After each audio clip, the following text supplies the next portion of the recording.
Welcome to Jav Channel. Selamat menyaksikan.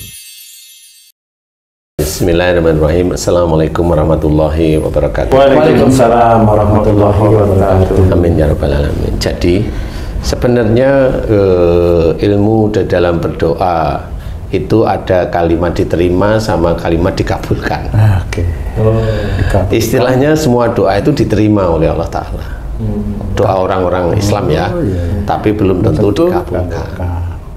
Nah, doa-doa yang bisa dikabulkan oleh Allah Ta'ala, insya Allah doa-doa yang berhubungan dengan akhirat. Akhirat ya, ini klasifikasi dulu ya. Doa itu yang berhubungan dengan akhirat cenderung bisa dikabulkan. Jadi mohon umumnya keluarga saya sakinah mawaddah warahmah. Nah, ini sebenarnya dasar dari menuju akhirat. Dasar. Tapi sekarang kamu berdoa, tidak ada aktualisasi, aplikasinya tidak dikerjakan. Kira-kira bisa nggak doa itu dikabulkan?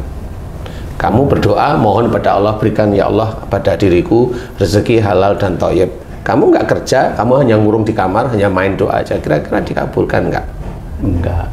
Nah, doa itu harus ada ikhtiarnya. Usaha dan harus ada usahanya. Jadi kalau doa itu tidak ada ikhtiar atau usahanya, ya belum tentu dikabulkan. Nah, usaha ini terbagi macam-macam. Usaha secara fisik, umpamanya kamu berdoa keluargamu sakinah mawaddah warahmah, bagus itu doa itu. Tapi kamu diem-dieman sama istrimu. Kamu masih emosional sama istrimu, istrimu masih cengkelan sama kamu, istrimu masih dendam sama kamu, anakmu nggak percaya sama kamu. Gimana mau jadi keluarga sakinah mawaddah warahmah? Wong nggak ada action gitu, nggak ada aksi lah dari kamu atau dari istrimu atau dari anak-anakmu, itu nggak ada aksi, diem-dieman semua. Yang penting kelihatan damai di rumah, itu kan nggak selesai. Jadi bisa aja istrimu sama anakmu curiga sama kamu, kamu sendiri juga curiga sama istrimu. Ya nggak akan selesai, itu hanya sekedar doa. Makanya doa seperti itu diterima, tapi belum tentu dikabulkan. Iya, biasanya keluarga yang sering ribut, biasanya dia minta doa sakinah mawaddah warahmah karena sering ribut. Ya, tapi sebenarnya itu juga jadi momennya ini kita bicarakan doa, tapi juga kita bicarakan sering ribut ya Cia. Sebenarnya yang sering ribut itu sendiri kan sebenarnya ujian di dalam keluarga itu. Sering ribut itu ujian. Nah, bagaimana mensikapi ujian yang bagaimana Allah itu bisa menjadikan senang, yaitu kalau kita mendapatkan ujian, ya kita harus sabar. Nah, sabar ini bagi banyak orang Islam nggak ngerti sabar itu. Sabar itu adalah ada aksinya, ada usaha untuk menyelesaikan ujian itu. Nah, usaha, ikhtiar, cara untuk menyelesaikan ujian itu pun harus di dalam syariat Islam. Habis itu dicoba dicari penyelesaiannya, serahkan sama Allah yang dinamakan tawakal. Nah, titik inilah namanya sabar. Jadi sabar itu bukan diam. Sabar berusaha. Sabar itu sebenarnya tidak ada jadinya. Koloni. Sabar itu gabungan sebenarnya. Gagal langsung kerjain lagi, gagal usaha lagi, itu sabar namanya. Itu sabar di dalam kegagalan, itu sabar. Dia tetap mengerjakan, tidak mengeluh, tidak menghujat, tidak menyalahkan orang lain. Ini tidak putus asa, kemudian dia selalu tawakal. Itu sabar. Nah, selama ini orang-orang Islam nggak ngerti ya namanya sabar itu diem. Momanya kamu dipukulin diem. Wah, Haji J itu sabar dipukulin. Tanyain, kamu kok sabar? Sabar gimana? Aku takut lah, kan beda. Iya benar. Gitu. Jadi bukan. Jadi menurut orang sabar itu nggak ngerti selama ini sabar itu. Jadi dikira umpamanya ada sakit, orang sakit, ya sabarlah dalam menerima ujian. Nah, gimana ini sakit diem ya mati nanti lama-lama. Kalau cuma gatel, ya masih nggak apa-apa lah, kukur-kukur selesai. Lah kalau kanker ya mati. Nah, makanya sabar ini ada unsur ikhtiar. Paham ya? Jadi disinilah jarang sekali orang memahami bahwa pada saat orang itu berdoa harus ada ikhtiar. Doa yang dikabulkan oleh Allah, doa yang dikabulkan, cenderung dikabulkan itu doa yang berhubungan dengan akhirat. Contoh, memohon ampun. Nah, itu cenderung bisa dikabulkan. Dengan catatan nggak ada ciri orang yang sudah diampuni oleh Allah Ta'ala, cirinya gimana nggak ngerti. Nah, inilah cara Allah itu menutup. Makanya banyak orang memohon ampun nggak ngerti doa saya diampuni apa dan nggak ngerti. Yang penting lakukan terus permohonan ampun. Jangan lakukan kesalahan dan dosa-dosa yang lain. Tetap ada usaha memperbaiki diri. Memperbaiki diri. Nah, seperti itu. Mamanya kamu mohon ampun pada Allah Ta'ala. Ya Allah, ampuni dosaku jika aku sering marah sama istriku Mary. Mana? Amin. Kan itu. Iya. Tapi kalau kamu ketemu sama Mary, diem, nggak pernah ngomong, nggak pernah minta maaf, nggak pernah ngomongnya santai, sehingga istrimu sendiri juga sama-sama diemnya, sama-sama curiga. Lah gimana doa itu bisa dikabulkan? Oh, kamu nggak jalan-jalan. Ya Allah, aku mohon padamu izinkan aku ke Monas. Nggak pernah jalan, ya nggak bisa. Kan itu mirip seperti itu. Jadi doa yang cenderung bisa dikabulkan oleh Allah Ta'ala, insya Allah hubungannya dengan akhirat. Mohon agar dikuatkan iman. Kan gitu. Bersyukur, paham? Nah, cuma orang-orang itu kalau namanya bersyukur itu selalu kalau mendapatkan nikmat, bentukannya harta, hadiah dan sebagainya. Kalau itu disyukuri nanti diberi lagi. Enggak yang itu sebenarnya. Jadi la in syakartum la azidanakum itu bukan dalam bentuk harta dunia. Tapi bersyukur itu kalau diberi nikmat oleh Allah Ta'ala itu apa? Nikmat bisa hidup, nikmat bisa bangun, nikmat bisa mengerjakan sesuatu. Itulah nikmat sebenarnya. Kalau manusia itu bukan nikmat, wong itu nggak pernah disyukuri. Tapi nikmat itu yang berhubungan dengan uang yang datang, bonus yang datang, diterima pekerjaan. Bukan itu nikmat itu. Karena uang yang datang itu ujian bagi kita. Malah ujian. Lah iya nah, uang yang datang, bonus yang datang itu kan ujian. Iya betul. Lah, betul. Bener nggak sih? Bener. Kalau bonusnya dari nyuri, mau nggak kamu nerima? Lah, kan bisa jawab. Lama sekali ngapain? Kalau tahu nggak mau. Kalau tahu nggak mau. Bener. Dulu. Kalau dulu itu kalau bisa jangan tahu. Kan bisa nerima. Kan Dulu ngomongnya lain. Jadi itu ujian. Betul. Itu ujian. Suatu kenikmatan dunia itu ujian. Jadi nikmat yang dari Allah Ta'ala itu ya bisa bangun pagi, alhamdulillah bisa tahajud, bisa subuhan, bisa duhur, kemudian punya istri, ngelola keluarga, memberi nasihat istri. Inilah yang harus disyukuri. Mengajari anak agama yang baik. Nah, kalau mengajari sudah kita harus belajar dulu dan mengaplikasikan seperti itu. Itulah yang harus disyukuri dari la in syakartum la azidanakum. Itu. Ya toh? Nah, kalau orang yang dia itu sulit sekali mendapatkan bonus itu gimana saudara-saudara kita? Iya.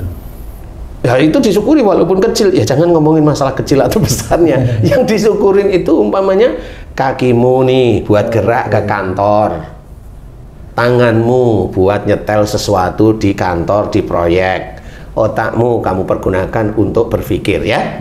Coba itu kamu yang di kantor. Saudara kita umpamanya yang ngayuh becak, kakinya untuk ngayuh, tangannya megang kayu, mulutnya dipergunakan ngobrol dengan langganan, otaknya mengingat-ingat mana jalannya, kan begitu, sama nggak itu? Sama ya, semua lini ya Pak Ustadz ya. Semua mau kontraktor, mau saudara kita yang mengayuh becak atau saudara kita yang ngais rezeki lewat apa, umpamanya mohon maaf nih teman-teman yang sapu jalanan, semua nikmatnya dari mana?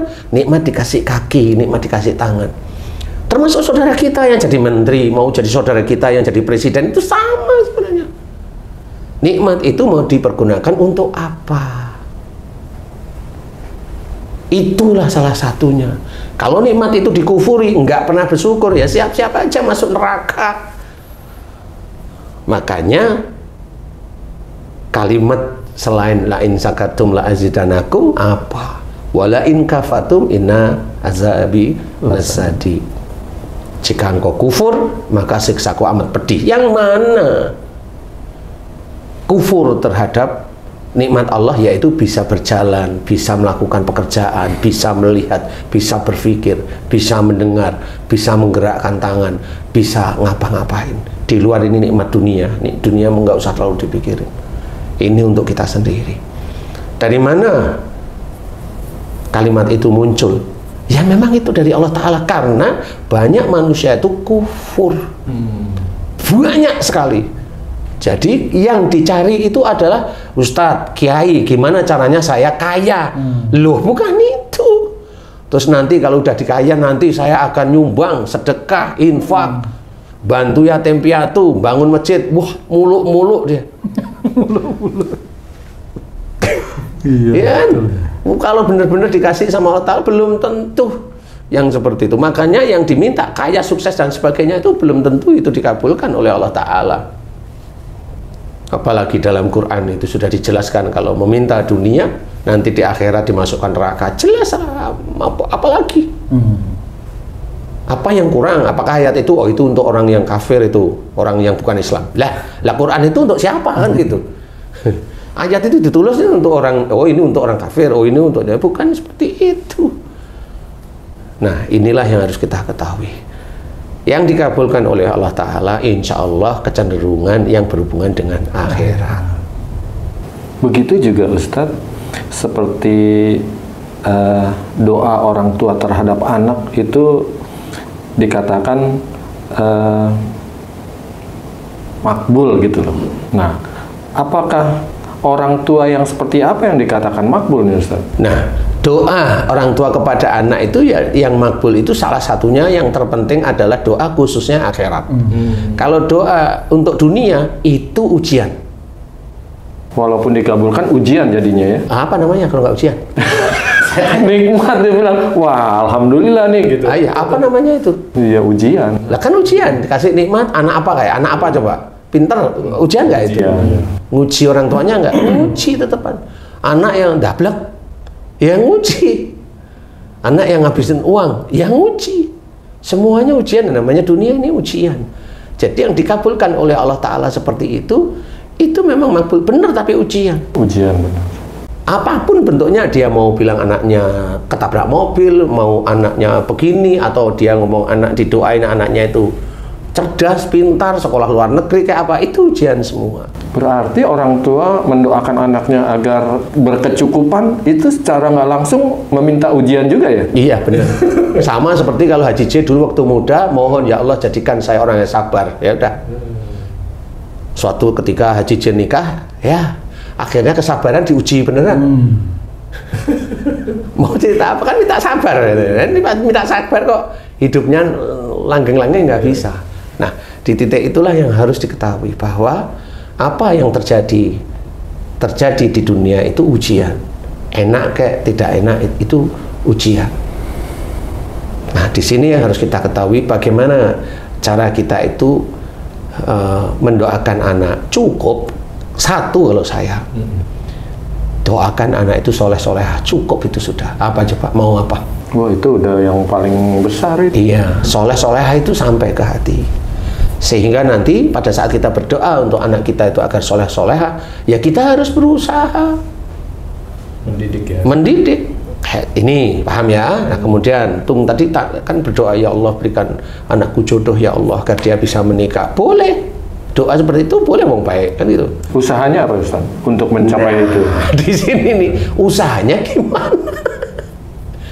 Usaha yang sering saya amati, anak-anak atau perempuan atau laki-laki itu kalau dia mudah diberi jodoh oleh Allah Ta'ala yang sekufu, itu anak itu harus hormat kepada orang tuanya. Paham ya? Selama ini saya amati itu. Kalau anak itu sudah mulai minta maaf sama orang tua, rajin itu istiqomah maksudnya ya, istiqomah, kemudian dia paham dan sebagainya, nggak lama kok bener datang atas izin Allah, paham ya? Nah sekarang mamanya Tung tadi berdoa agar anaknya bisa menikah. Nah pertanyaannya, apakah anakmu itu hormat sama kamu? Satu.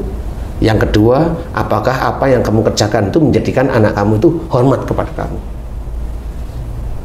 Kamu bisa menjawab sebenarnya.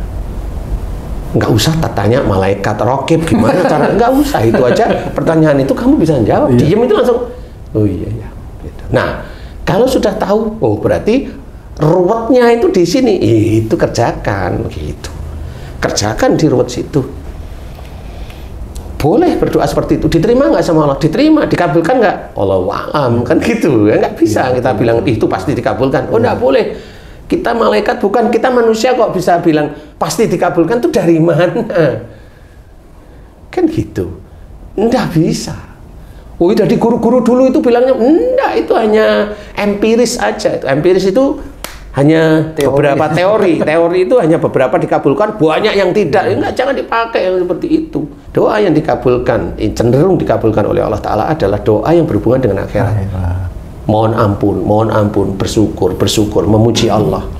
Nah, memuji Allah pun tetap ada kriterianya. Memuji Allah, benar dia hobi memuji Allah, tapi emosional. Kan nggak ketemu memuji Allah kok dengan emosional tiap hari. Nggak ketemu. Marah itu tujuannya adalah neraka. Makanya ada hadis menceritakan la taktub wal jannah. Enggak cocok dia memuji Allah tapi marah. Dia muji Allah tapi dolim. Dia muji Allah tapi menipu. Uang temennya ditilep, ini ditilep, ini enggak ketemu. Jadi apakah memuji Allah itu masuk surga? Ya belum tentu. Enggak punya rasa malu ya. Nah, seperti ini kita harus paham. Ada lagi bahwa satu hal yang harus kita ketahui. Salah satu firman Allah Ta'ala dalam surat Asy-Syura ayat 26. Wa yastajibul ladzina amanu wa amilus sholihat. Dan Allah mengabulkan doa orang beriman serta mengerjakan amal soleh. Ingat, iman dan amal soleh ini nggak main-main. Asal orang beriman terus dikabulkan, belum tentu. Asal beramal soleh dikabulkan, belum tentu. Iman kepada Allah Ta'ala harus kuat, dijaga. Unsur la ilaha illallah itu dijaga. Tidak ada Tuhan selain Allah. Tidak ada yang aku sembah kecuali Allah. Tidak ada yang aku minta pertolongan kecuali kepada Allah Ta'ala. Kan seperti itu. Nah, di titik itulah iman baru dikatakan oleh Allah Ta'ala kuat. Amal soleh, sering sedekah, sering sholat, sering kajian dan sebagainya. Boleh. Tapi kalau dia sedekah, dia infak, ngomong ngalor ngidul. Dan di titik dia bicara ada kebanggaan. Habis. Dia sholat hanya pamer, sholatnya yang begini, yang begitu, yang begini, bener. Pamer loh ya. Habis. Mau apa lagi? Kehidupan dunia dia punya istri cantik dibangga-banggain, selesai. Dia punya anak pintar dibangga-banggain, selesai. Semua fasik yang dilakukan tadi. Kalau orang fasik dianggap oleh Allah Ta'ala kafir. Kalau kafir masuk neraka. Titik mana? Jadi mengerjakan amal soleh harus hati-hati, dijaga agar kita tidak ujub, riya, bangga dan sombong. Makanya belajar lillahi ta'ala itu menjaga. Bukan lillahi ta'ala hanya lisan. Lillahi ta'ala itu menjaga. Nah, di titik inilah kita harus pahami untuk semua teman-teman sedulur-sedulur beriman bahwa doa kita diterima oleh Allah Ta'ala. Kalau dikabulkan, wallahu a'lam. Tapi kalau doa itu unsurnya ke arah akhirat, insya Allah dikabulkannya, insya Allah bisa. Tapi kalau itu duniawi, wallahu a'lam, bisa aja malah tidak dikabulkan. Banyak hal yang orang Islam itu tidak paham. Nah, disinilah harus difahami bahwa bagaimana cara kita itu doa kita dikabulkan. Jangan doa itu orientasinya dunia. Selesai kita, karena kita bukan nabi. Kita dikasih harta lebih aja wadah mau umum aja. Betul. Tak kasih tahu ya itu. Ada teman saya, ya, ini ada teman saya nih. Dia itu pinter sekali cerita tentang ayam bekisar, padahal dia belum punya ayam bekisar. Gimana? Jadi kita harus pahami bahwa dekatkan diri kita kepada Allah Ta'ala, dengar sebenar-benarnya dekat. Tidak hanya cuma dekat dengan lisan, ya, dekat itu mengerjakan perintah-perintah Allah, menjaga apa yang sudah kita lakukan. Baik itu nggak perlu kita bicarakan, nggak perlu kita ungkapkan, biarlah itu menjadi nilai di hadapan Allah Ta'ala. Di hadapan orang lain, biarin orang lain mau kita dibilang bodoh, biarin aja. Insya Allah itu tidak ada mengaruhi nilai kita di hadapan Allah Ta'ala. Insya Allah seperti itu. Jadi agar doa kita itu dikabulkan oleh Allah Ta'ala, satu unsurnya akhirat. Unsurnya akhirat. Walaupun mohon agar dimasukkan surga, kerjakan aktivitas yang berhubungan dengan surga.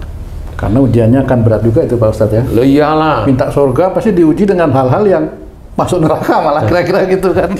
Loh, enggak. Oh enggak gitu. Oh, enggak. umpamanya kamu. Iya ini. Lah kan gitu. Iya ini. Loh, iya loh. Umpamanya gini nih. Kamu ini kan umpama, boleh ya? Boleh. Kamu berdua dengan saya. Ya? Iya. Ketemu sama wanita cantik. Iya. Kamu mau ngomong apa dengan wanita itu kalau ada saya? Satu. Yang kedua, kamu berjalan sendiri ketemu dengan wanita cantik. Berat kalau ini. Nah, udah paham toh? Kamu aja bilang berat. Kamu sama istrimu ketemu dengan wanita cantik. Diam. Nah, diam jawab aja udah jelas itu. Aman itu Pak Ustadz. Nah, kamu bilang itu masuk neraka Anda itu lewat mana? Lewat wanita cantik atau perilakumu sendiri? Perilaku. Nah, makanya jangan nyalahkan ujian. Wanita cantik itu ujian. Nah, kok ya mau kamu umpamanya? Namanya ujian tuh. Nah, ya. Harusnya ngomongnya Tinggal lulus atau nggak lulus. harusnya kan ngomongnya gini, nggak usah cantik aja bisa. Atau gini, yang nomor 2 tadi Pak, jalan sendiri. Jalan sendiri, udah sama istri jalan kembali lagi. Tanya yang di sini kemana tadi ya? Nah, ujian itu nggak perlu kita salahkan. Yang ini dipotong nggak, Ustaz? Nggak usah dipotong. Aman. Santai Nggak aja. tahu. Yang di sana nggak tahu kok sih. Tahu. Enggak. Tahunya potong. Enggak usah dipotong. Jadi intinya jangan menyalahkan sesuatu yang menjadi ujian kita. Nggak perlu. Anak nggak perlu kita salahkan. Kalau memang dia tidak salah. Kalau dia salah, kan nasihati. Istri, kalau nggak perlu kita salahkan. Kalau dia salah, nasihati. Wanita cantik di depan kita, dia kan nggak salah. Nasihatin. Maaf Pak Ustadz. Itu kamu. Wong dia nggak minta tanya, kamu nasihatin lah. Itu kan kamu. Iya sih, Cici aja ketawa langsung. Oh iya ya, lo kan sama dengan anak sama istri saya. Oh iya sama. Bukan nasihatin, liatin. Ini baru tahap lihat Pak Ustadz. Jadi intinya harus paham bahwa kalau kita mau doa kita dikabulkan, unsurnya adalah akhirat. Mohon ampun, bersyukur tadi. La in syakartum la azidanakum, itu jelas. Jangan hanya menerima nikmat, wujudnya harta, oleh-oleh dan sebagainya. Jangan. Itu memang benar harus disyukuri, tapi bukan yang itu yang harus disyukuri. Intinya bukan yang itu, karena pada saat bersyukur itu otak kita langsung ingin dapat yang lebih. Lah kan gitu pasti. Perangkat untuk mendapatkan itu yang Iya. harus disyukuri Pak Ustadz ya. Kalau ya. iya, bukan itu. Kenyataannya kamu bersyukur tiap kali gajian, bersyukur tiap kali bonus buku, bersyukur kan gitu. Iya. Lah, kenapa kamu pensiun? Karena udah waktunya. Kan nggak bisa jawab toh kamu? Kan udah ada waktunya. Iya. Ditentukan. Ya nggak bisa. Apalagi coba? Bukan itu bersyukurnya. Itu bersyukurnya kamu bisa jalan, kamu bisa gerak, kamu bisa pakai pakaian, kamu bisa berpikir, melihat, mendengar. Nah itulah yang disyukuri setiap saatnya. Kalau nggak bisa setiap saat, setiap hari deh. Kan seperti itu. Dan banyak orang Islam yang nggak paham. Yang dia syukurin hanya harta, harta, harta semuanya. Itulah kelalaian nanti. Nauzubillahi min dzalik. Mudah-mudahan ini manfaat. Wallahu a'lam.